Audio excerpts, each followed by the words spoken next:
अस्सलामुअलैकुम students, welcome to chemistry सीखो। Organic chemistry की ये 12वीं वीडियो है और इस वीडियो में हम लोग डिस्कस करेंगे एसिड एमाइड का नोमेनक्लेचर कैसे किया जाता है। ये भी एक तरह का फंक्शनल ग्रुप होता है जिसमें हम लोग नोटिस करते हैं कि अगर कार्बोनिल ग्रुप यानी सी डबल बॉन्ड ओ के एक वैलेंसी से अगर हमारा क्या लग जाए NH2 लग जाए तो ये क्या बन जाता है, एसिड एमाइड बन जाता है। ठीक है, तो वीडियो को एंड तक देखिएगा ताकि आपको सारी बातें समझ में आ सकें। तो चलिए शुरू करते हैं। तो अगर हम लोग बात करें इसके आइडेंटिफिकेशन की तो इसका सिंपल आइडेंटिफिकेशन होता है C double bond O NH2, या कहीं कहीं इसको कंडेंस फॉर्म में CO NH2 की तरह लिखा जाता है। ठीक है, ये इसका आइडेंटिफिकेशन है। और ये क्या होता है, एक तरह का टर्मिनल फंक्शनल ग्रुप होता है। ये एक तरह का टर्मिनल फंक्शनल ग्रुप होता है। तो हमने पढ़ा है पहले भी कि जब टर्मिनल फंक्शनल ग्रुप आता है तो स्पेशल नेमिंग का भी केस आएगा। तो अगर स्पेशल नेमिंग का केस आता है तो वहाँ पर हम लोग इसको क्या बोलते हैं, कार्बोक्सिमाइड बोलते हैं। ठीक है, स्पेशल नेमिंग का अगर कहीं केस हमको मिलेगा, यानी कि जब भी हम लोग नंबरिंग करें तो ये नंबरिंग में बाहर हो जाए, तो ऐसे केस में हम लोग उसको कार्बोक्सामाइड की तरह लिखेंगे। इसका जो नॉर्मल सफिक्स होता है वो होता है हमारे पास एमाइड। इसका जो सफिक्स होता है वो क्या होता है, एमाइड होता है। तो इन बातों का ध्यान रखते हुए चलिए कुछ एग्जांपल्स लगाते हैं ताकि आपको समझ में आए कि कैसे हम लोग सफिक्स का इस्तेमाल करते हैं और कैसे नंबरिंग वगैरह करते हैं। तो जैसे मान लीजिए हमारे पास एक सबसे सिंपल है जिसमें HCONH2 प्रेजेंट हो, यानी कि सिंगल कार्बन हो। ठीक है, इसके बाद फिर हम लोग सपोज कर लेते हैं CH3CONH2 आ जाए। फिर इसके बाद हमारा जो तीसरा है CH3CH2CONH2। ये थोड़े बेसिक्स वाले हैं, तो पहले बेसिक्स को समझेंगे फिर उसके बाद हम लोग कॉम्प्लेक्स को देखेंगे। तो HCONH2 में एक कार्बन है, दैट मीन्स कि हमारे पास यहाँ पे क्या होगा, मेथ होगा। ठीक है ना, और क्योंकि सारे सिंगल बॉन्डेड ही होंगे तो इसलिए मेथेनामाइड होगा। क्योंकि एक कार्बन है दूसरा कार्बन है नहीं, तो डबल बॉन्ड के चांसेस ही नहीं है। इसी तरह हम लोग इस पर आते हैं, तो यहाँ पर हम देखें तो हमारे पास कितने कार्बन है, 2 कार्बन। ठीक है, तो 2 कार्बन होने का मतलब यहाँ पे क्या आ जाएगा, एथ आ जाएगा। अब क्योंकि यहाँ CH3 और C है, वैलेंसी सेटिस्फाइड है सिंगल सिंगल बॉन्ड वाली, तो हमारे पास यहाँ क्या होगा, इथेनामाइड हो जाएगा इसका नाम। ठीक है, इथेना का मतलब 2 कार्बन सिंगल बॉन्डेड और एमाइड का मतलब CONH2 लगा हुआ है। अब यहाँ पर हमारे पास 3 कार्बन है, 3 कार्बन हो गए तो इसका हम क्या नाम देंगे, प्रोपेनामाइड।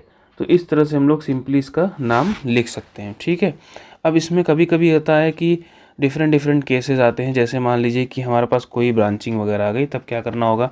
तो ऐसे सिनेरियो में जैसे मान लीजिए हमारे पास एक कंपाउंड है इस तरह से C, यहाँ पर डबल बॉन्ड O NH2 है। ठीक है, और यहाँ पे हम मान लेते हैं CH3 लगा हुआ है, इधर भी CH3 कर लेते हैं, इधर H कर लेते हैं ताकि वैलेंसी कंप्लीट हो जाए। ऐसे केस में नंबरिंग करना है तो हमको यहीं से नंबरिंग स्टार्ट करनी पड़ेगी, इसलिए कि ये टर्मिनल फंक्शनल ग्रुप है। तो 2 यहाँ हो जाएगा और 3 हमारा यहाँ हो जाएगा। तो ऐसे केस में इसका नाम क्या लिखेंगे, इसका नाम हम लोग लिखेंगे 2 मिथाइल प्रोपेनामाइड। 2 मिथाइल प्रोपेनामाइड, इस तरह से हम लोग इसका नाम लिखते हैं अगर कोई ब्रांचिंग वगैरह आ गई तब। ठीक है, कोई सब्सटीट्यूएंट आ गया, जैसे मान लीजिए कि CH3 की जगह Cl आ गया, तो हम वहाँ पे क्या लिख देंगे, बस 2 क्लोरो कर देंगे। ठीक, तो अगर मान लीजिए हमारे पास एक थोड़ा सा टिपिकल केस है एग्जांपल के लिए, जैसे मान लीजिए हमारे पास आया CH3CO, यहाँ पर NH है खाली और इस नाइट्रोजन से एक और CH3 लगा हुआ है। ऐसे सिनेरियो में क्या नाम देंगे, क्योंकि हमने अभी तक देखा कि हम ये वाले पार्ट का नाम तो आसानी से लिख ले रहे थे और इसको एमाइड के फॉर्म में करके काम चल जा रहा था, लेकिन अब हम ऐसा नहीं कर सकते। तो ऐसे केस में जब यहाँ N से साथ भी कोई वैलेंसी किसी और लगा हुआ हो तो हम इसको पहले मेंशन करेंगे, क्योंकि देखिए ये N से लगा हुआ है ग्रुप, तो हम इसको सिंपली क्या लिखेंगे, N मिथाइल लिखेंगे। ठीक है, नाइट्रोजन से लगा हुआ इसलिए इसको हम क्या लिख रहे हैं, N मिथाइल, और इसको काउंट करेंगे 2, तो यहाँ पे सिंपली इसके आगे क्या नाम हो जाएगा, इथेनामाइड हो जाएगा। ठीक है, अगर इसी CH3 की जगह हाइड्रोजन लगा रहता यानी ये NH2 रहता तो हम यहाँ पे N मिथाइल लिखने की ज़रूरत नहीं पड़ती, सिर्फ ये क्या हो जाता, इथेनामाइड हो जाता। ठीक है, तो इस तरह के भी कुछ केसेस आते हैं जहाँ पर नाइट्रोजन की वैलेंसी भी अलग रहती है, तो उसका भी ध्यान रखना पड़ेगा। जैसे एग्जाम्पल के लिए और देखें तो आपको बताता हूँ, जैसे मान लीजिए हमारे पास है एक कंपाउंड है CH3CH C double bond ON। इस बार जो है दोनों हाइड्रोजन हटा हुआ है, एक बार क्लोरीन लगा हुआ है, एक बार ब्रोमीन लगा हुआ है। इस तरह का कोई कंपाउंड, और मान लेते हैं यहाँ पे हमारे पास क्या लगा है, CH3 लगा हुआ है। तो अब हमको दोनों तरफ अलग अलग चीज़ें दिखाई दे रही हैं। तो ऐसे सिनेरियो में हमने बताया जो चीज़ें N से लगी होती हैं उनका नाम लिखना होता है। अब ब्रोमीन भी है तो क्लोरीन भी है, तो ब्रोमीन को हम लोग ब्रोमो लिखते हैं, क्लोरीन को क्लोरो। अब अल्फ़ाबेटिकल ऑर्डर में हमको देख के लिखना पड़ेगा। हम सबसे पहले क्या लिखेंगे, एन ब्रोमो, देन उसके बाद क्या लिखेंगे, एन से क्या और लगा है, क्लोरो लगा हुआ है। अब ये सब किससे लगे हुए हैं, ये सब इससे लगे हुए हैं, तो यहाँ पर हमारा 1 हो जाएगा, यहाँ 2 हो जाएगा, यहाँ 3 हो जाएगा। हम इसकी भी तो नंबरिंग का ध्यान देंगे, ठीक है। तो यहाँ पे फिर हमारे पास क्या आ जाएगा, 2 मिथाइल, और ये सब किससे लगे हुए हैं, ये सब लगे हुए हैं प्रोपेनामाइड से, ठीक है, क्योंकि 3 कार्बन है इसलिए प्रोपेनामाइड हो जाएगा। तो इस तरह से हम लोग नॉमेनक्लेचर को आसानी से कर सकते हैं, ठीक है। अगर मान लीजिए एक एग्जांपल लेते हैं जहां हमारे पास डबल बॉन्ड का केस आ रहा है, तो हम ऐसे सपोज कर लेते हैं कि हमारे पास ये आ गया। अब मेरे पास डबल बॉन्ड की चांस आ गए, तो ये 1 है, ये 2 है, या 3 है। ऑब्वियस रीज़न है, फंक्शनल ग्रुप बड़ा होता है तो नंबरिंग वहीं से स्टार्ट होगी, और एक तो ये टर्मिनल फंक्शनल ग्रुप भी है, इसलिए तो इसी पर से ही स्टार्ट होगी नंबरिंग। तो अब यहाँ ध्यान दीजिए 1 2 3, तो 1 2 3 हमारे पास दूसरे नंबर पर क्या आ रहा है, डबल बॉन्ड आ रहा है, ठीक है। तो हम क्या लिखेंगे, हमारे पास आ जाएगा प्रोप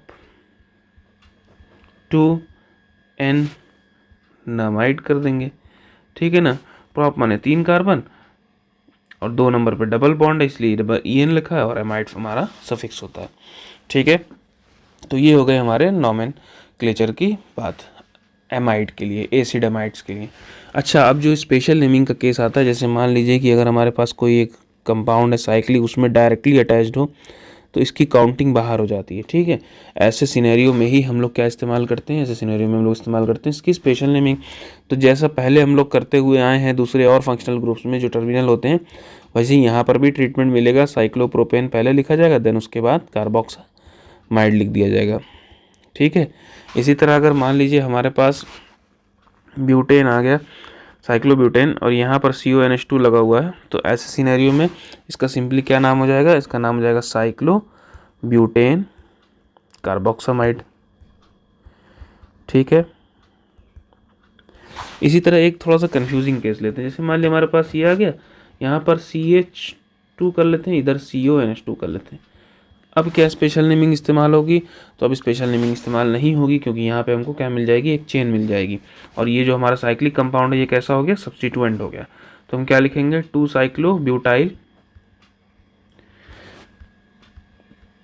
इथेनामाइड, ठीक है। तो इस तरह से हम लोग स्पेशल नेमिंग का इस्तेमाल करते हैं। तो यहाँ तक लास्ट एग्जाम्पल था। उम्मीद करते हैं कि आपको सारी बातें समझ में आई होंगी। अभी भी कोई क्वेश्चन या डाउट है तो कमेंट सेक्शन का यूज़ कर सकते हैं। मैं बार बार कहता हूँ कि अगर IUPAC नॉमेनक्लेचर के क्वेश्चंस कमेंट में लिखने थोड़े पॉसिबल नहीं होते हैं, इसलिए आप जो है उसका वीडियो या फोटोग्राफ आप उसको इंस्टाग्राम पर मैसेज कर सकते हैं, जिससे आपको उसका सलूशन दिया जा सकता है। Thank you.